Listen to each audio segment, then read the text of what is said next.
Ha! I get it. Oh, that's a good one. That's a good one, alright.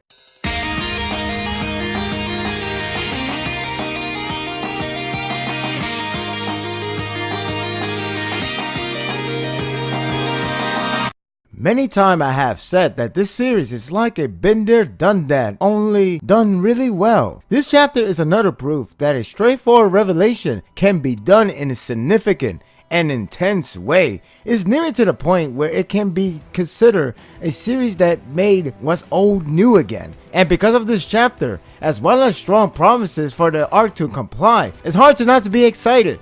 The chapter is one of those cases where it could have been a simple deal of a discussion board and that would be just it, thanks to the strong presentation and nicely coordinated build-up that transpired to the next arc focus. You wouldn't think that this is just a normal sit down. It only took place in one area and nothing more. Yet it left an exciting aura from these characters' reactions. This is why it is crucial to use your artwork at its best. The chapter covers the discussion on the 8 precepts of death and how the investigation originated from. It goes over just about every single detail, even when some events we didn't see on panels. It may not be that necessary, but because of the mangaka wants to exploit the most convincing argument as realistic as it can get, it's actually captivating. It explores the inner depth of his lore, as well as presenting the group as threatening. We also get another new character, Centipede, sidekick of Night Eye. It's from a contest if I recall correctly. That is some design, I'll say that much. What also makes the discussion board captivating is the build to its intensity atmosphere. It slowly grows the more info is brought in. Gran Torino starts the trend when he begins to feel darkness behind the case and tell Deku that this is turning out to be really troublesome.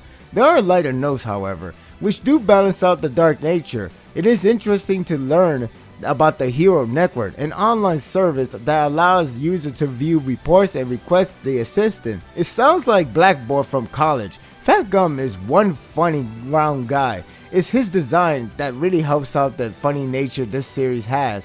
I like how he is so polite and treat them like little kids. The good news is that Tamaki can use his quirk again. It's not permanent. It's based on time limit. That's good to know because it was too soon for him to be out of picture. It's funny how he takes out Kyle's hoof, yet it's in the morning, which means he ate beef bowl for breakfast. Well, his quirk is going to be easy to guess on what he ate. That said, it is still terrifying because it can deactivate the quirk for a good long period of time. In fact, just deactivating is scary enough. After a calming segment, the rest oozes out dark atmosphere that builds up to an explosive emotional shock. It's so dark that even Fat Gum becomes dead serious when discussing about a medicine. There goes those candies. It's nice that this is where it all tallies up the moments that we in fact witness it for ourselves. Every pieces of puzzle begin to fall in. When you really look over, it's a simple conclusion to draw from. However, it's the presentation that made it so intense.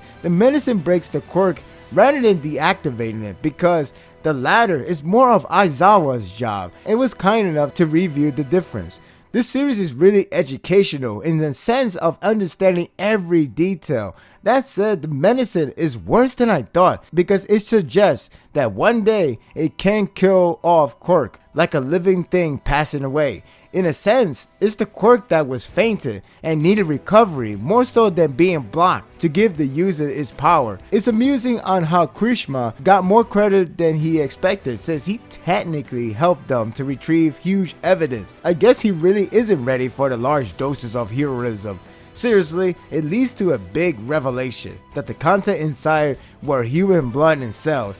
Deku's panel is a strong indication that he has done wrong. It's not clear for them if they are selling the stuff to the mass, but the more it continues to build, the more it begins to signify that Deku and Mirio has chosen the path that can cost them dearly. Once Night Eye finally input the main culprit Overhaul, which is actually his quirk's names as well, that's when Deku begins to feel great distress. I like the fact that they didn't need to say anything more like the daughter is the key to it, because it shows how they can easily put the puzzles together.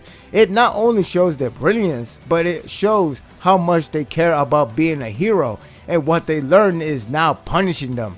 The page with Deku and Miriam coming to realize on who is the one behind it and the key to the medicine is a powerful moment. It shows how distraught they are in to the point they felt empty. It's a great build to the revelation, not because we may already know before them, but it's the reaction and how much pain they are in that recite back to their characteristics and their decisions. Once again, the series doesn't make you feel like you're reading too much in because it's in the same wavelength as your thought, and that's rewarding itself. The visual of them coming to realization makes it powerful, and rightfully so. I was surprised on how right I was about discussing the depth of the decision.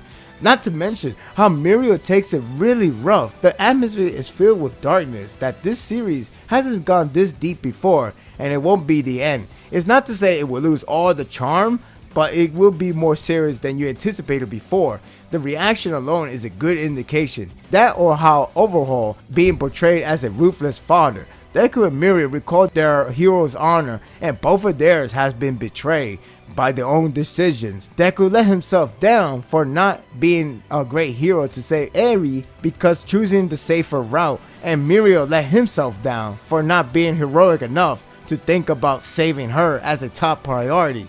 In the end, that decision turns out to be their worst decision. Therefore, the hype train begins to run when Night Eye finally explains on why he brought students to this serious case. I have more respect than ever for him to allow them to undo their wrongs and repairing their honors by rescuing her. In other words, the next mission is to save her. This was an engaging chapter that only covers one topic, yet didn't drift me away. Every detail is presented in a convincing manner, the growth of intensity is enticing, and the hype for the next mission is well addressed. It's great to see how much depth these characters continue to show, as well as how a moment can cost them one way or another. It's time to correct the mistake and show what true heroes are made of. I'm giving this chapter an 8. Definitely the hype is on the 9 level, or even 10. That's how good this chapter really captivated me. Unfortunately, Golden Week is next week, so therefore there is a break, and there won't be a new chapter until 2 weeks. Well, I think it might be an early release, I can be wrong, but do take a break. It's going to be an exciting ride. What are your thoughts of this chapter? Are you feeling the hype that this series is bringing out? I really like where this is going. I like more of these characters' interactions. I like these more characters' depth, and hopefully it doesn't turn out the way that I predicted about Muriel, but it's sure trying to convince you that that is the approach, but you never know. But at least we can rest before we enter something amazing. And that will do it for today's review. I hope you enjoyed this one. If you like this and want more of this, subscribe to my channel and my world will be yours to stay. Until next time, take care.